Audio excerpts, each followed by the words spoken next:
Bien, je voudrais rappeler une petite chose là, c'est que toutes les questions qu'on étudie maintenant ne sont plus du domaine de l'éthique. Certains ont encore mis ça sous la rubrique éthique. C'est l'eschatologie. L'éthique, c'est l'étude du comportement juste. Donc, si vous voulez, tout ce qu'on appelle la morale, c'est le mot savant pour dire morale. Il faut toujours employer des mots savants, bien entendu. Pourquoi dire d'une manière simple ce qu'on peut dire d'une manière compliquée? Morale, tout le monde comprend, tandis qu'éthique, ça fait bien quand vous parlez d'éthique. Bon, alors l'éthique, c'est ça. Bon, alors maintenant on étudie un autre chapitre, c'est l'eschatologie. Ça vient de deux mots grecs, eschaton ou eschata, les choses dernières, logos, discours, science, étude. Donc étude des choses dernières, c'est ça. Hein. Et donc l'étude de la mort, c'est évidemment une des études des choses dernières. Alors ne mettez pas ça dans la rubrique éthique, mais dans la rubrique eschatologie.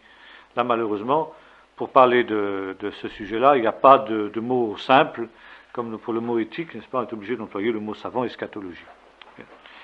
Bien, alors il nous reste une question à voir sur la question de la mort, c'est que font les morts?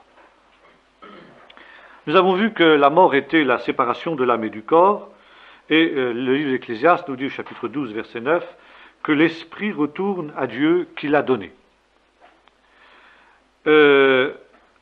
L'Ecclésiaste nous dit aussi que le Sheol est une terre d'oubli, un lieu de silence, une fosse de néant.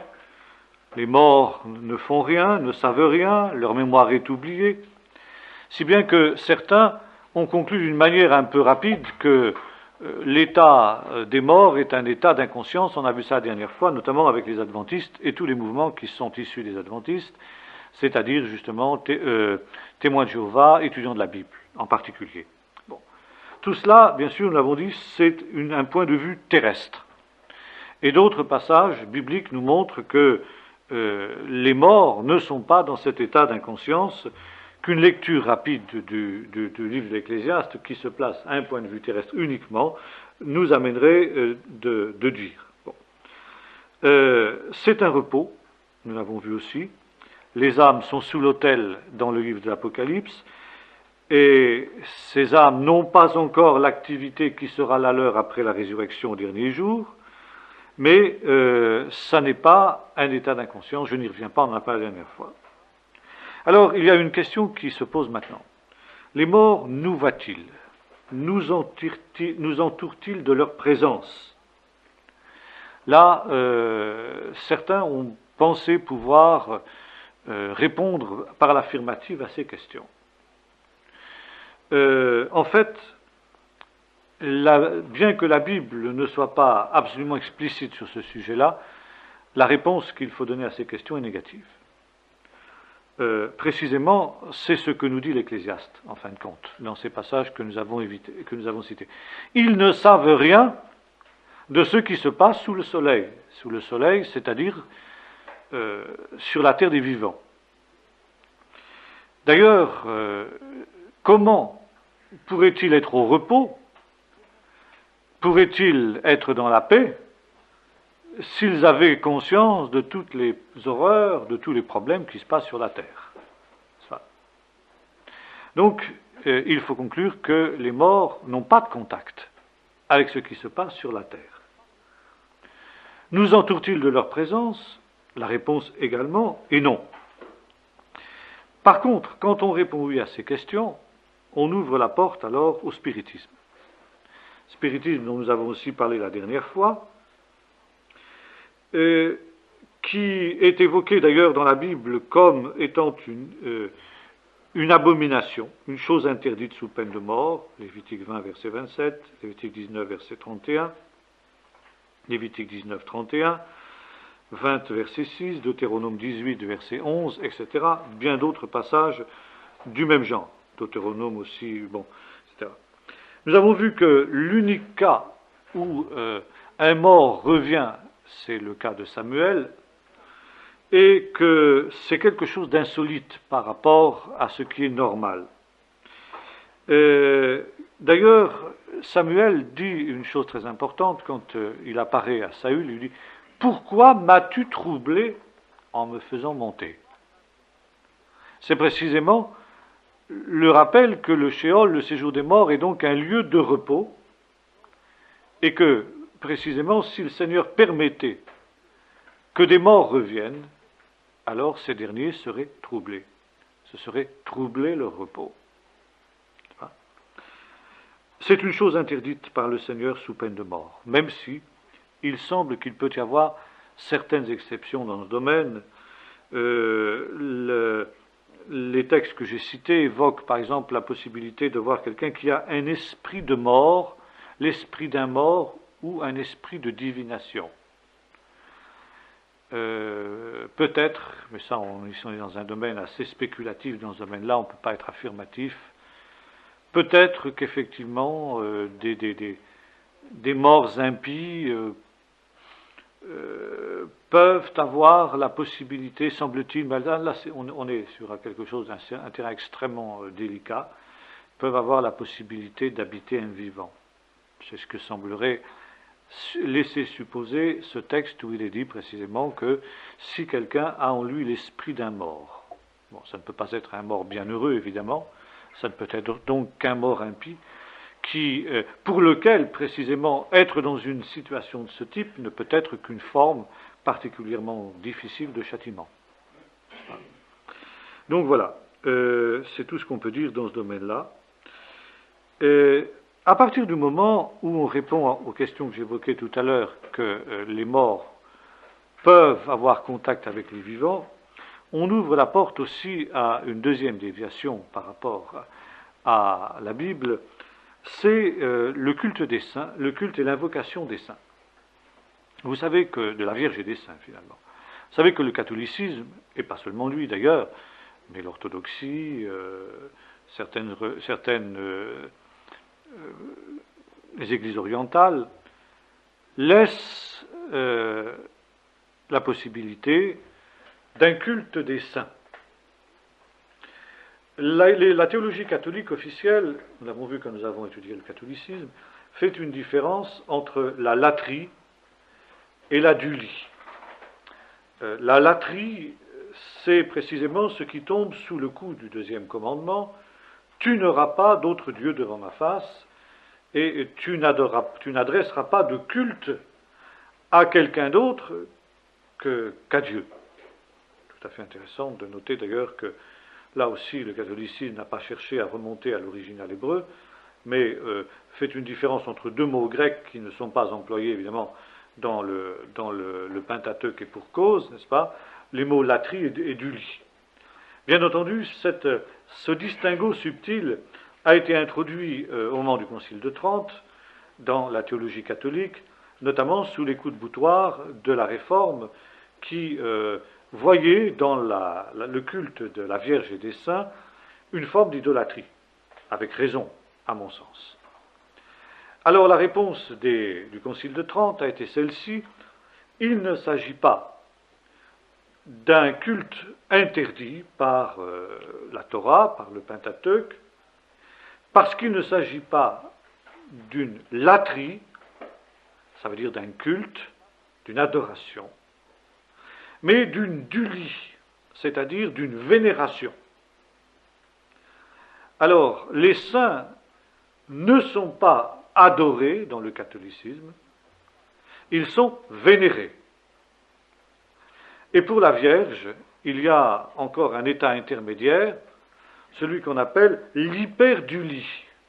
Ça veut dire une adoration, une vénération qui, sans être une adoration, est quand même plus qu'une vénération. On prenne qui pourra. Hein? Alors, ce distinguo est extrêmement subtil. Dans les faits, n'est-ce pas, on est obligé de constater qu'il n'y a pas une grande différence entre la vénération et l'adoration. Je me souviens quand nous étions allés visiter la cathédrale de Chartres, il y a deux ans de cela, nous avions vu une statue de la Vierge dans un coin de la cathédrale.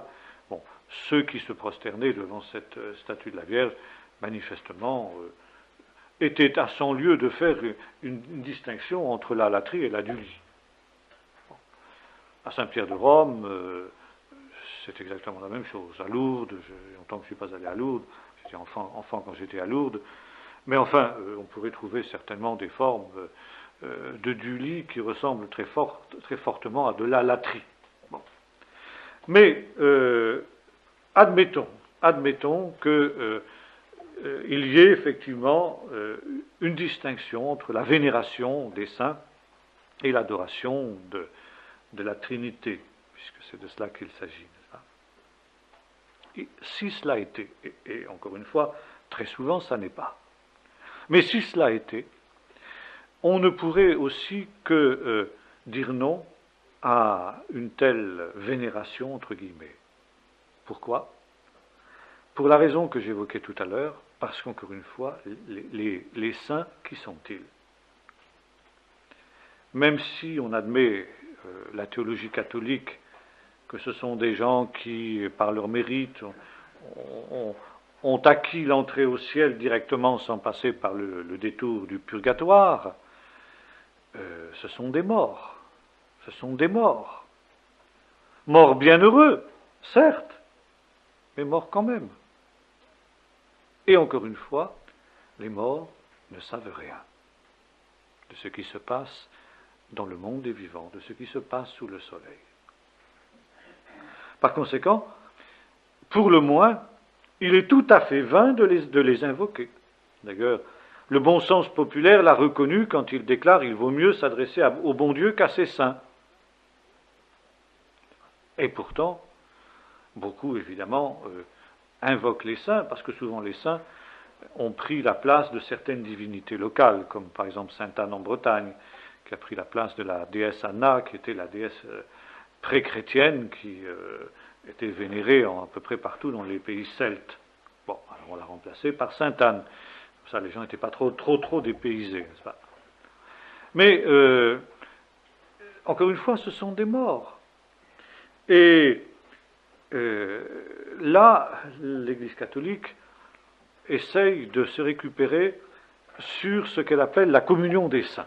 La communion des saints, elle est évoquée dans un texte de l'Épître aux Hébreux, qu'on va lire tout de suite,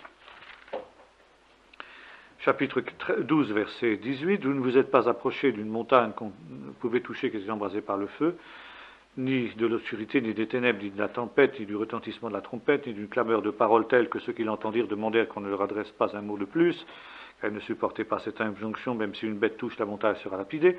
Le spectacle était si terrifiant que Moïse dit, je suis tout épouvanté et tremblant. Mais, vous vous êtes au contraire approchés de la montagne de Sion, de la cité du Dieu vivant, de la Jérusalem céleste, des myriades d'anges, de la réunion de l'assemblée, des premiers-nés inscrits dans les cieux, de Dieu le juge de tous, et voilà ici le mot important, des esprits des justes parvenus à la perfection. Donc, dit l'Église catholique, c'est donc qu'il y a une communion possible entre ce qu'ils appellent les trois formes de l'Église. L'Église, pour le catholicisme, a trois formes. L'Église triomphante, c'est-à-dire l'Église dans le ciel, l'Église des saints, qui jouissent déjà du paradis, du bonheur paradisiaque. L'Église souffrante, c'est-à-dire ceux qui n'ayant pas eu cette chance souffrent dans le purgatoire. Et l'Église militante, c'est-à-dire l'Église qui est sur la terre, encore. Et cette Église, dit la théologie catholique, est une. Les divisions ne sont que des divisions qui nous apparaissent à nous, les vivants. Mais dans la réalité, il y a une communion de ces trois formes d'Église. D'abord parce que l'Église militante, du fait qu'elle est militante, peut, par ses prières, ses bonnes œuvres, soulager l'Église souffrante, et parce que l'Église triomphante peut elle aussi, par les mérites surérogatoires qui sont les siens, soulager aussi l'Église souffrante, mais aussi venir en aide à l'Église militante en réponse aux prières qu'on leur adresse. En fin de compte, on ne prie pas les saints dans la théologie officielle catholique. on leur demande de prier pour vous. Et vous avez ça notamment sur des statues de saints, Saint Frusquin, priez pour nous, Saint Glinglin, priez pour nous, etc. Bien. Donc, les saints sont censés prier pour nous, et on peut s'adresser aux saints pour dire « prie pour moi ». Bon. La base précisément de cela, c'est ce texte que nous avons lu, les esprits des justes parvenus à la perfection, donc l'Église triomphante selon l'Église catholique. Bon. Alors, certains diront, mais de toute façon, il n'est pas admissible que quelqu'un, un bien-aimé qui nous a quittés pour la patrie céleste, ne soit pas en communion avec nous. Et de fait, ce texte le laisse entendre. Mais ce qui est ici important de noter, c'est que la communion des saints, elle se fait par le seul intermédiaire de Jésus. Jésus est le seul qui soit ressuscité. Il est le seul, par conséquent, qui, lui, puisse savoir ce qui se passe sur la terre. Il est le seul au nom duquel on puisse prier. D'ailleurs, ici, une petite parenthèse. Vous savez, là aussi, on n'a pas toujours une vision très juste des choses. Et souvent, on entend des chrétiens, et notamment des enfants, s'adresser à Jésus, Jésus fait ceci, va. Bon, c'est pas une erreur capitale, bien sûr, mais enfin, si on voulait être absolument biblique, ce que nous devrions faire, c'est prier le Père au nom de Jésus. C'est-à-dire précisément, Jésus ici remplit le rôle que les saints jouent dans le catholicisme. Ça veut dire des intermédiaires. Et précisément, il y a un texte très important dans la Bible, le livre de l'Épître aux Hébreux notamment, il y a un seul médiateur entre Dieu et les hommes. Un seul médiateur. Qu'est-ce que c'est qu'un médiateur? Ou un seul intermédiaire entre Dieu et les hommes? C'est précisément quelqu'un qui fait la relation avec Dieu. Et lorsque quelqu'un meurt dans la foi en Jésus, c'est en lui qu'il meurt. Heureux dès à présent ceux qui meurent dans le Seigneur. Oui, dit l'Esprit, car ils se reposent de leurs travaux et leurs œuvres les suivent. Et par conséquent, si communion des saints il y a entre l'Église triomphante et l'Église militante, si on reprend la terminologie catholique et on supprime à ce moment-là, bien sûr, l'expression l'Église souffrante qui pour nous n'a pas de sens, eh bien on dit cette communion, elle ne peut se faire que par l'unique médiateur.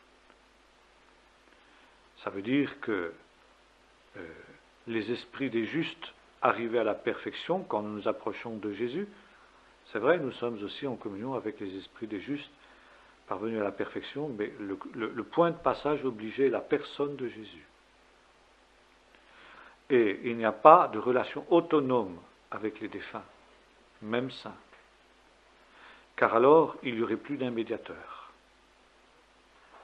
Et en multipliant les saints, et en faisant jouer aux saints le rôle d'intercesseur, que la Bible affirme n'être que le rôle de la seule personne de Jésus, remonté au ciel, un avocat auprès du Père, ça nous est dit aussi, et l'Épître aux Hébreux nous le montre, souverain sacrificateur de notre salut, il est unique, et ça l'Épître aux Hébreux l'affirme, le réaffirme, et qui précisément intercède pour les siens, parce qu'il sait, lui ayant lui-même été tenté comme nous le sommes, il peut secourir ceux qui sont tentés. Eh bien, précisément ça. C'est exactement le rôle que l'Église catholique fait jouer à ses saints. Et c'est pourquoi, au nom de textes comme cela, nous sommes obligés de dire non. Non. Y compris à ce que les catholiques appellent l'hyperdulie, ça veut dire le culte, la vénération, de Marie, parce que Marie, quelque sainte qu'elle ait été, quelque privilégiée entre les femmes qu'elle ait été, et ça nous sommes prêts à le reconnaître, parce que c'est l'Écriture qui le dit. Toutes les générations me diront bienheureuse. Et je suis tout à fait disposé à employer l'expression, qui est celle des catholiques et des orthodoxes, la bienheureuse Vierge Marie. C'est un fait. C'est la Bible qui le dit. Et parfois dans le protestantisme, par réaction anticatholique, on l'a oublié. Mais quant à dire Sainte Marie, Mère de Dieu, priez pour nous, non. Marie est bienheureuse dans la présence de son Fils Jésus, mais il y a, comme le disait d'ailleurs Abraham, homo verish dans la parabole de Luc 16 que nous avons exposée, il y a aussi un abîme entre les morts et les vivants.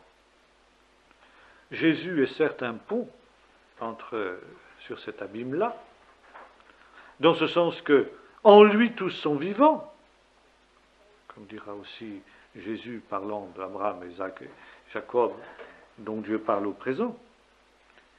Mais les morts, qui ne sont ni omniscients ni omniprésents, ne peuvent en aucune façon répondre à nos sollicitations. Deuxièmement, le culte des saints est associé à celui des images. Il n'y a pas de culte des saints sans culte des images. D'ailleurs, certaines images, statues, représentations, sont censées avoir plus de puissance que d'autres. Et il y a une véritable rivalité des sanctuaires, même des sanctuaires mariaux, n'est-ce pas ? Parce que certaines représentations de la Vierge sont plus puissantes que d'autres. Quand on entend des réflexions de ce type-là, il y a de quoi s'inquiéter. On apprend aussi, ça et là, que certaines de ces statues pleurent, que certaines de ces statues saignent à certaines périodes de l'année, etc. D'autres distillent des odeurs suaves.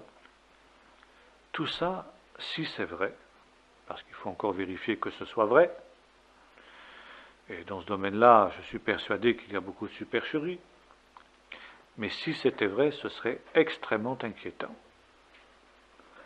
Parce que là, on se retrouve effectivement dans le domaine même du spiritisme. Le spiritisme, qu'est-ce que c'est ? Le spiritisme, c'est une invocation des esprits des morts, mais au travers d'un, comment pourrait-on dire, d'un réceptacle matériel.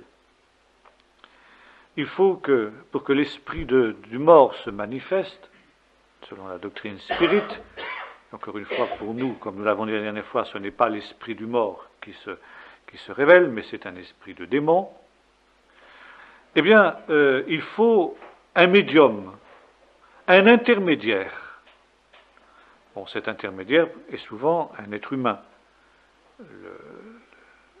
le sorcier lui-même. Mais peut-être aussi un objet, une image, une représentation. Vous savez que des techniques d'envoûtement, par exemple, emploient celle de l'image.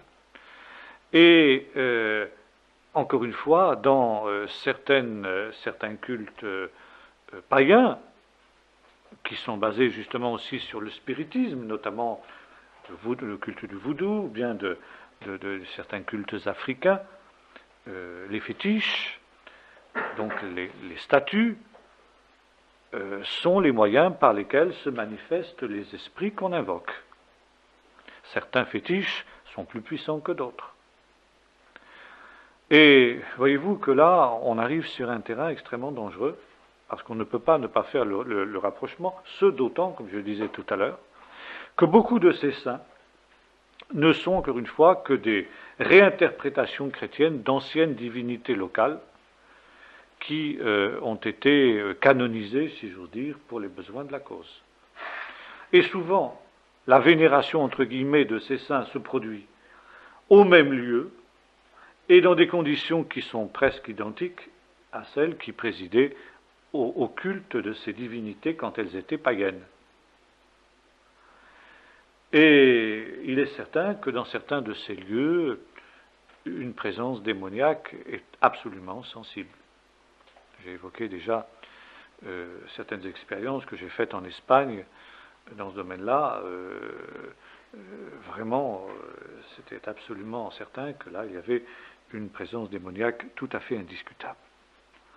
1 Corinthiens 10, verset 19-22, l'apôtre Paul nous montre que précisément, participer à des cultes idolâtres, c'est entrer en communion avec des démons. Alors, je ne dis pas évidemment que tout catholique qui va à Lourdes est en communion avec les démons, le Seigneur voit les cœurs, mais je dis que là, il y a les possibilités d'une dangereuse dérive et de manifestations qui sont extrêmement inquiétantes. L'invocation d'autres médiateurs, nous dit la Bible, provoque la jalousie de Dieu. Et nous n'avons pas besoin d'autres intercesseurs. Par conséquent, tout ce culte des saints est un culte extrêmement malsain. Ça, je crois que c'est une chose qu'il faut préciser d'une manière très forte. Il en va de même du culte des icônes.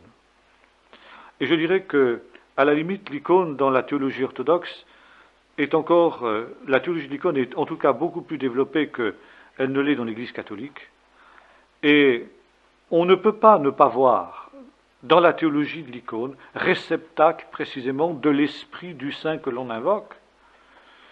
Eh bien, quand même, l'équivalent de ce qui se passe dans les cultes spirites, notamment en Afrique, avec les fétiches et choses semblables. On est obligé de dire ça avec beaucoup de prudence, mais il y a en tout cas une étrange similitude, en tout cas dans la doctrine de la chose. Et aussi, c'est vrai, parfois dans certaines manifestations qui peuvent sortir de là. Certains que parfois à l'Athos, il y a certains endroits, ou dans certains lieux orthodoxes, où on se sent aussi extrêmement mal à l'aise. Bien, dernier point, maintenant, on en aura fini avec cette question. Donc nous étions posé la question, peut-on prier les saints? Bon, ce qui est une autre manière de dire peut-on prier les morts? Parce que c'est ça, finalement. Et si on disait comme ça, poser cette question sous cette forme-là à nombre de catholiques, ils bondiraient. Mais c'est pourtant ça. Maintenant, retournons à la question. Peut-on prier pour les morts? Ça aussi, évidemment, c'est quelque chose qui est répandu dans pratiquement toutes les religions du monde. Les prières pour les morts qui vont de pair avec des offrandes aux morts. D'ailleurs, on trouve ça même dans notre monde laïcisé. C'est tellement ancré dans l'âme humaine, n'est-ce pas? La pratique d'aller offrir des fleurs aux morts, notamment par exemple pour la Toussaint, est un reste de ces vieilles superstitions païennes. Et je viens de cette réflexion d'un Européen qui voyait comment les Chinois pratiquaient. Eux, les Chinois vont préparer des plats, enfin de la nourriture, de la cuisine à leur mort. Ils vont poser ça sur les tombes. Et un jour, un Blanc qui se trouvait en Chine, visitant un cimetière, s'adresse à un Chinois et dit: dis donc, ton mort, quand est-ce qu'il va se lever pour venir manger la cuisine que tu lui prépares? Et l'autre lui répond: quand le tien se lèvera pour venir respirer les fleurs que tu lui offres. C'est tout à fait à propos. N'est-ce pas? Bon. Et ça découle de l'idée que, précisément, eh bien, il y a un contact possible entre les vivants et les morts. C'est finalement ça. L'être humain a du mal à se faire à cette idée que eh bien, le mort, il est parti, et puis voilà, il n'est plus là. Alors, peut-on prier pour les morts? Peut-on prier pour que précisément leur sort soit changé dans l'au-delà? Bon, je crois qu'on a déjà répondu la dernière fois, donc je ne vais pas m'étendre là-dessus. Hébreux, nous avons cité le texte la dernière fois, il est réservé aux hommes de mourir une seule fois, après quoi vient le jugement. On a vu la parabole du mauvais riche et de Lazare. Le jugement préalable intervient immédiatement après la mort. Le juste est dans le sein d'Abraham, le méchant est dans le Sheol, dans la flamme, où il souffre terriblement. Alors, prier pour les morts ne sert à rien. Ça, je crois qu'il faut le dire avec force. Alors, certains diront, oui, mais alors, et c'est la théologie catholique, Paul dit qu'on peut se faire baptiser pour les morts. Texte difficile. Je ne vais pas rentrer dans cette discussion. Frédéric Godet a toute une explication là-dessus. C'est d'ailleurs aussi au point de vue de traduction, c'est difficile. Vous savez, ce sont les Mormons précisément qui ont dressé des généalogies sur ordinateur. Si vous voulez connaître vos ancêtres, il faut vous adresser aux Mormons, à Salt Lake City. C'est là que vous avez plus de chances de retrouver votre arbre généalogique, parce que les Mormons essayent de refaire les arbres généalogiques du monde entier, et ensuite ils se font baptiser pour ces gens-là, très charitablement, pour que ces gens-là soient sauvés. Ça me paraît un peu discutable comme procédé, même si on peut dire que ils ont beaucoup d'abnégation pour faire ce genre de recherche-là. Mais bâtir une théologie aussi élaborée que celle du purgatoire sur une base scripturaire aussi fragile et aussi difficile à comprendre que ça est extrêmement difficile. S'agit-il d'être baptisé à leur place, ou baptisé pour la mort, pour rejoindre les morts, c'est-à-dire un baptême de sang, comme Jésus dit, il y a un baptême dont je dois être baptisé, et par conséquent, dans l'Église primitive, quand on était baptisé, c'était signer son arrêt de mort, on était jeté dans l'arène avec les lions. Bon. Est-ce que c'est à ça que Jésus fait que Paul fait allusion? On ne peut pas l'affirmer, en tout cas c'est ce qu'essaye de démontrer Frédéric Godet. Je lui laisse la responsabilité de sa démonstration. Elle n'est pas absolument convaincante, elle n'est pas à rejeter pour autant. Mais en tout cas, ça n'a rien à voir vraisemblablement avec ce que font les Mormons. Autre erreur dans ce domaine-là, qui maintenant est de plus en plus prônée, notamment justement dans certains milieux chrétiens, la réincarnation. La réincarnation, c'est-à-dire que à la mort, l'individu va être réincarné dans un autre être, pas forcément un homme d'ailleurs, ça peut être aussi un animal, et cela en fonction des mérites qu'il a acquis dans la vie qui vient de s'achever. Et admettons, par exemple, vous savez, c'est le système de l'Inde, c'est une doctrine qui vient de l'Inde. Admettons que vous soyez un paria, c'est-à-dire un membre de la caste la plus basse.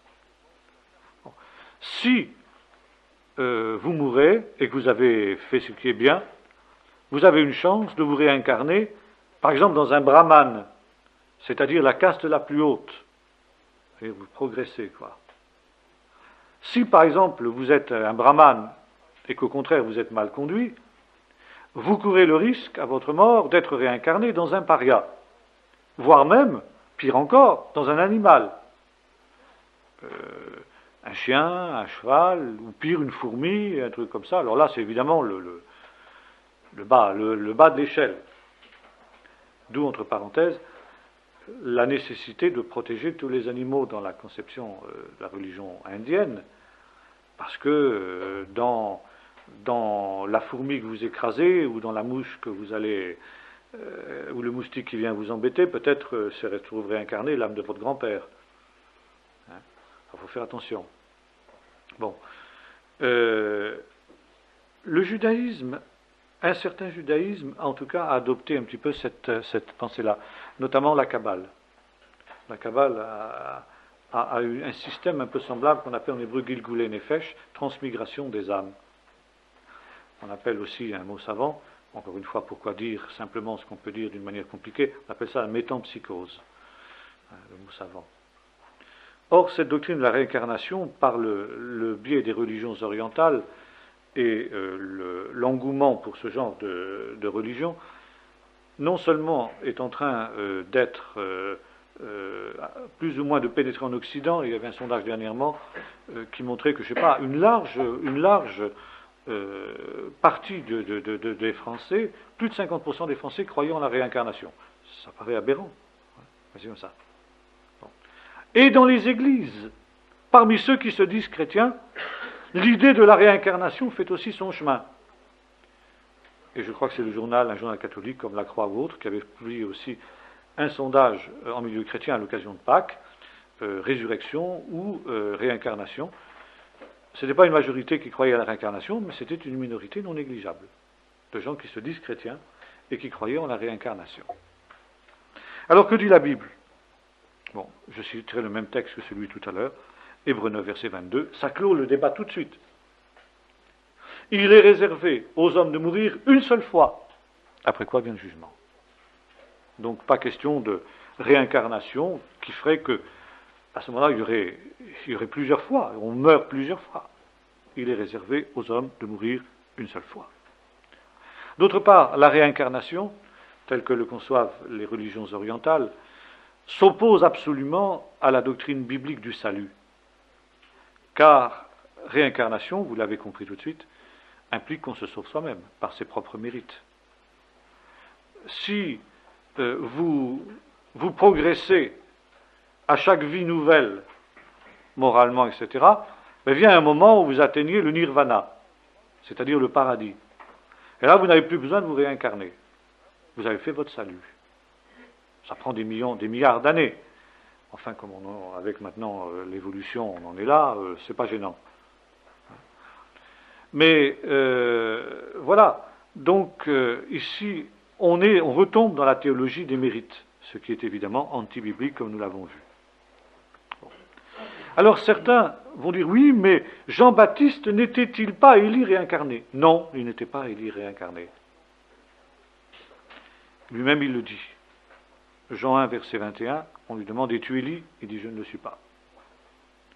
Il est seulement venu avec l'esprit, c'est-à-dire l'esprit de Dieu qui était sur Élie, qui fut ensuite sur Élisée. Mais dire que Jean-Baptiste est une réincarnation d'Élie au sens où l'entendent les bouddhistes ou les hindouistes, non, c'est une erreur. D'ailleurs, la prophétie sur le retour d'Élie, telle que nous la lisons dans le livre de Malachie, est-elle accomplie? Je ne pense pas que la figure de Jean-Baptiste telle qu'elle nous est présentée dans la Bible nous permette d'affirmer de répondre affirmativement à cette question. Il y a encore, semble-t-il, dans ce domaine-là, quelque chose à venir. Je terminerai simplement par deux textes, par un texte plus exactement, Proverbe 10, verset 7, la mémoire du juste est en bénédiction.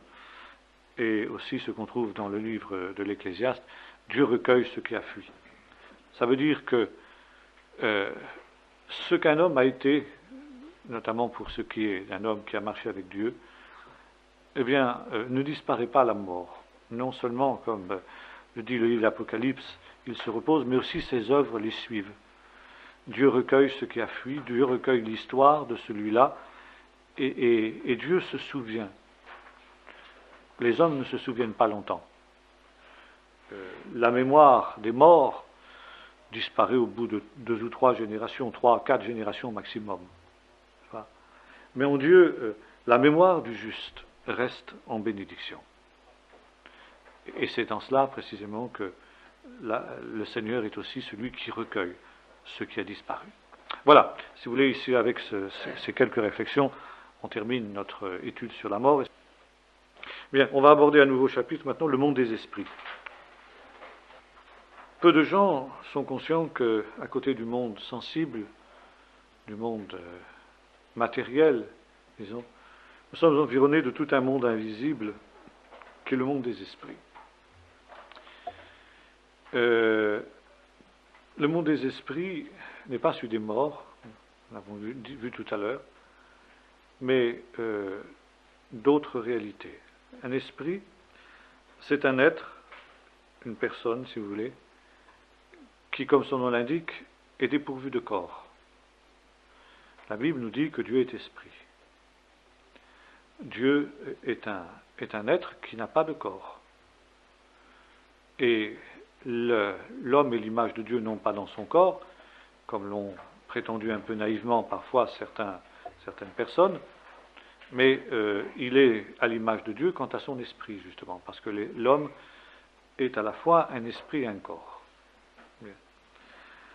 Alors, il y a, outre l'esprit de Dieu, puisque Dieu est esprit, hein, il y a, nous dit la Bible, des myriades et des myriades d'esprits, c'est-à-dire des milliards et des milliards d'esprits qui nous entourent, souvent invisibles, souvent insensibles, qui, dans des circonstances très particulières, peuvent se matérialiser ou peuvent se rendre sensibles, avec lesquels, ou plutôt qui viennent en contact avec les vivants, ou avec lesquels on peut d'ailleurs aussi, mais ça c'est une chose que la Bible interdit parce qu'on retombe dans le spiritisme, entrer en contact. La première catégorie d'esprits, ce sont les anges. Ange vient d'un mot grec, angelos, qui signifie envoyé. C'est la traduction grecque du mot hébreu malachim, qui signifie exactement la même chose. Malach Adonai, l'envoyé de l'Éternel. Un émissaire, un roi envoyé, un serviteur pour transmettre un message, par exemple. Et très souvent, on voit ça, c'est le même mot. C'est le même mot. Alors, les anges, nous dit l'Épître aux Hébreux, sont des esprits célestes qui sont au service de Dieu et que Dieu utilise pour venir en aide à ceux qui doivent hériter du salut, c'est-à-dire aux justes, aux enfants de Dieu. Alors, Colossiens 1, verset 16, on va lire le texte.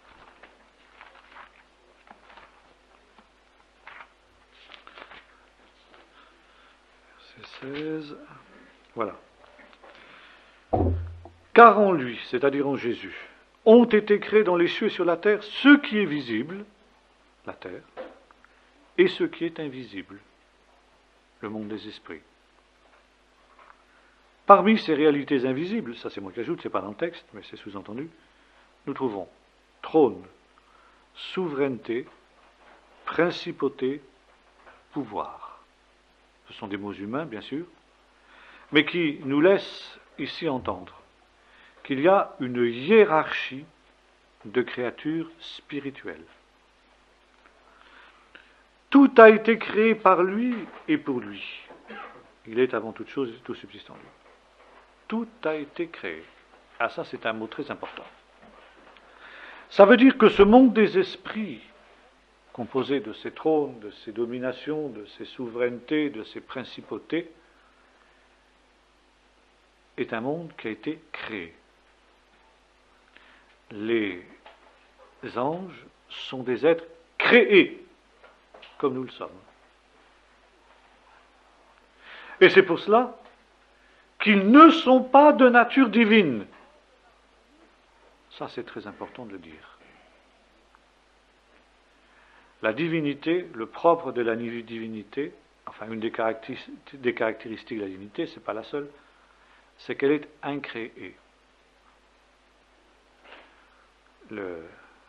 Les confessions de foi, Nicée, ou bien symbole d'Athanase, nous parlent de Dieu comme un être, un esprit incréé, qui n'a ni commencement ni fin. Une créature a obligatoirement un commencement. Jésus est d'essence divine et de nature divine. Quand on dit « il est engendré par le Père », ça ne veut pas dire qu'il a eu un commencement, ça veut dire qu'il tient continuellement, à tout instant et de toute éternité, son existence du Père. C'est ça que ça veut dire. Et c'est pourquoi les témoins de Jéhovah, pour lesquels Jésus est le plus grand des anges, donc un être créé, sont dans l'erreur. Le prologue de Jean est très clair à ce sujet-là. Je vous renvoie à notre étude sur la Trinité. C'est très loin, mais enfin, c'est ce que nous avions dit alors. Au commencement était la parole était avec Dieu, et elle était Dieu. Au commencement, c'est de toute éternité. Alors, les anges, au contraire, quelque grands qu'ils soient, sont des êtres créés. Et je reviens là-dessus parce que c'est très important. Parce qu'ils sont des êtres créés, les anges ne sont pas d'essence et ne sont pas de nature divine. Ce ne sont donc pas des dieux inférieurs, comme c'était le cas chez les Grecs. On a parfois fait cette critique au christianisme en disant « Mais vous avez rétabli les dieux, les demi-dieux ». Non, ça n'a rien à voir. Les anges ne sont pas de nature divine. Lorsque Jean, dans l'Apocalypse, se trouve confronté avec un ange extrêmement puissant et qu'il veut se prosterner à ses pieds, l'ange lui dit « Garde-toi de le faire, je suis comme toi, ton compagnon de service. » Très important. Et il ajoute « Adore Dieu. » Compagnon de service. C'est très important. Et Paul va jusqu'à dire que nous jugerons les anges. Par conséquent, parce qu'ils ne sont pas d'essence divine, pas plus que les hommes ne sont d'essence divine, même si nous avons l'image de Dieu en nous, et les anges l'ont à un degré plus grand encore que nous, c'est évident, eh bien, les anges ne doivent pas être adorés. Il y a de nombreux textes, Daniel aussi, on voit ça. Les anges, dans la Bible, dans tous les textes où il est question de volonté d'adorer des anges, les anges refusent ce culte en disant que par essence, ils sont égaux des hommes. Moi, je mets égaux entre parenthèses. Ils sont égaux dans ce sens qu'ils sont créatures comme les hommes.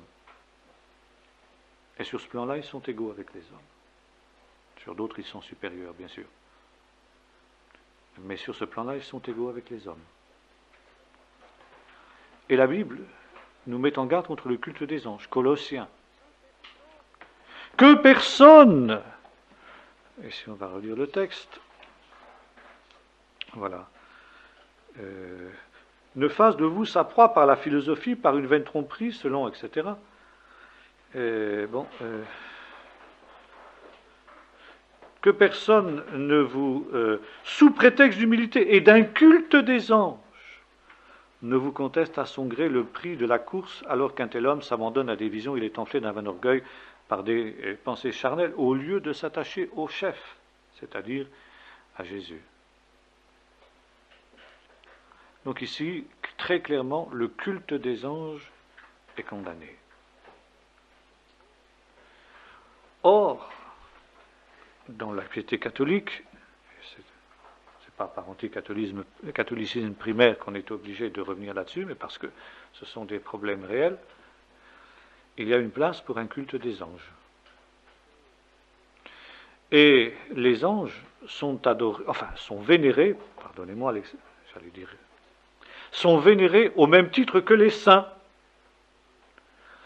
Et l'on sait que des sanctuaires leur sont dédiés. Il y a dans notre propre région le mont Saint-Michel. Qui est ce Saint-Michel? C'est l'archange Michael, en hébreu, qui donne en français Michel. Bien. Vous avez des fêtes dans le calendrier liturgique catholique qui sont dédiées à des anges. Il y a des messes qui sont dites en souvenir des saints anges. Alors on n'a pas toujours leur nom, comme pour Michel dont nous parlions tout à l'heure. Mais enfin, il y a un culte des saints anges. Et on prie, ou en tout cas, on demande aux saints anges d'intervenir. Il y a même l'idée, sur laquelle nous aurons l'occasion de revenir, que chaque individu a un ange qui le garde, son ange gardien. Et dans certains livres de piété catholique, de mystique, il y a des dialogues fort émouvants entre l'individu et son ange gardien. C'est extrêmement discutable. Extrêmement discutable. Bien. Donc, les anges sont créés. Maintenant, psaume 8, versets 4 à 5, Si je disais tout à l'heure que les anges sont égaux aux hommes en ce sens qu'ils sont des créatures, et j'ai mis égaux entre parenthèses, parce que précisément ce texte nous montre que les anges sont supérieurs aux hommes en force et en puissance. Et puis aussi parce que pour ce qui est des saints anges, enfin de ceux qui ont gardé leur dignité, ils ne savent pas ce qu'est le péché, tandis que les hommes le savent, malheureusement. Et précisément, pourquoi sont-ils supérieurs en gloire, en force et en puissance? Parce que précisément, ils sont dépositaires de la puissance de Dieu lui-même en tant qu'envoyés de Dieu. Ils sont dépositaires de l'autorité de Dieu. Quand un roi envoyait un messager à un autre, un ambassadeur finalement, qu'est-ce que c'est finalement qu'un ange si ce n'est un ambassadeur de Dieu? Je crois qu'on pourrait comme ça traduire de manière plus imagée. Eh bien, certains ambassadeurs, vous savez, dans la diplomatie, portent le titre de ministre plénipotentiaire. Ça veut dire qu'ils ont tous les pouvoirs. Ils ont tous les pouvoirs du gouvernement qu'ils représentent, par exemple pour négocier un traité comme ci ou un traité comme ça, n'est-ce pas? Ils ont la puissance, ils sont dépositaires de la puissance de l'État qu'ils représentent. Les anges sont supérieurs en force et en dignité et en puissance, en ce que précisément, ils sont les ministres plénipotentiaires de Dieu. Et la puissance de Dieu repose sur eux. Parce que les anges n'ont pas de corps, on s'est dit ça tout à l'heure, ils ne se marient pas. Et vous connaissez le fameux texte où les Sadducéens, qui ne croient pas à la résurrection, présentent à Jésus cette histoire loufoque d'une femme qui a eu 7 maris, 7 frères, qui sont morts les uns après les autres, et qu'elle a épousé les uns après les autres, selon la loi du Lévirat de l'Ancien Testament. Et les Sadducéens disent, à la résurrection, de qui sera-t-elle la femme, puisqu'elle a été la femme des 7?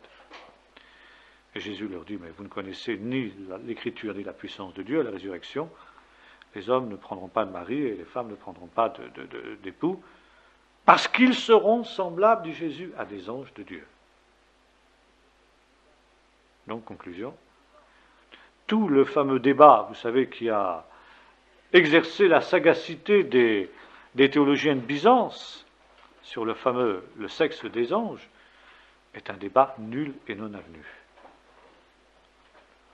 Puisque ils ne se marient pas, ils n'ont pas de corps, les anges n'ont pas de sexe, bien évidemment. Et discuter de cela, c'est tout à fait stupide, comme ce fut le cas justement à Byzance. Encore une fois, bien qu'ils soient extrêmement puissants, extrêmement sages, les anges, parce qu'ils ne sont pas d'essence divine, ni de nature divine, ne sont pas omniscients. Par contre, c'est vrai qu'ils sont doués d'une grande sagesse. Vous vous souvenez de la femme de Tekoa qui avait été envoyée par Joab à David pour plaider la cause de son fils Absalom qui était en fuite. La femme dira à David, « Mon Seigneur le roi est sage comme un ange de Dieu, connaissant le bien et le mal. » C'est donc, si vous voulez, que les anges sont doués d'une sagesse supérieure à la sagesse des hommes. Et notamment, cette fameuse sagesse que l'homme cherchait à dérober au commencement, la connaissance du bien et du mal. Connaissance beaucoup plus approfondie que celle que peut avoir l'homme. Mais, encore une fois, ils ne sont pas omniscients. Ils ne connaissent pas tout, ils ne savent pas tout. Et ça, c'est très important quand nous parlons de Satan. Parce que Satan est aussi un ange, au départ. Et Satan n'est pas omniscient. Satan ne sait pas tout. Il est limité dans ce domaine-là. Bon. Autre point, il y a une hiérarchie angélique. Nous l'avons lu tout à l'heure dans les Colossiens, les trônes, les dominations, les principautés, etc. Et quand nous lisons l'Écriture, il apparaît très nettement que cette hiérarchie est très très complexe. Et c'est un peu normal, s'il y a des milliards et des milliards d'anges, eh bien, il faut qu'il y ait un ordre. Alors, il y a différentes catégories d'anges. La Bible nous parle de séraphins, de chérubins, d'anges, d'archanges, etc. Il y a toute une hiérarchie céleste, toute une hiérarchie angélique. D'anges plus puissants que d'autres, d'anges qui ont une dignité plus grande que d'autres. Il est même question d'un ange mystérieux sur lequel nous aurons l'occasion de revenir. Dans le livre du prophète Ésaïe, on appelle l'ange de la face, Malachapnim. Ça veut dire quoi? Ça veut dire l'ange qui est directement en présence de Dieu, qui voit la face de Dieu directement. Cet ange a été affublé, enfin a reçu un nom, disons, dans la tradition juive, on appelle Métatron, le prince des anges. N'est-ce pas? Bon. On aura l'occasion de revenir sur ce personnage, sur cet ange tout à fait particulier en son temps. Donc il y a une hiérarchie angélique. Et puis enfin, ce sont des êtres glorieux. Lorsque les anges apparaissent au berger de Bethléem, il nous est dit que la gloire du Seigneur resplendit autour d'eux. Dans le livre de l'Apocalypse, nous voyons un ange qui descend du ciel et qui vient annoncer les jugements de Dieu. Il était auréolé de la gloire de Dieu. La gloire de Dieu l'enveloppait. Et c'est précisément cette gloire qui les environne et qui se matérialise parfois pas d'ailleurs, n'est-ce pas, qui fait que souvent l'apparition d'anges dans la Bible provoque une réaction de frayeur, disons, en tout cas une réaction tout à fait particulière de la part de l'être humain. D'ailleurs, c'était le cas pour les bergers de Bethléem. Ils furent saisis d'une grande frayeur. Marie est troublée par la parole de l'ange. Zacharie aussi, quand il voit l'ange dans le temple, est effrayé, n'est-ce pas? Parce qu'il y a justement une grande gloire. Et quand le Fils de l'homme reviendra avec tous ses anges, nous est-il dit, Matthieu 25, verset 1er, il reviendra aussi avec une grande gloire. Donc, si vous voulez, voilà quelques mots pour définir ce que sont les anges. Bon, on va s'arrêter là pour ce soir.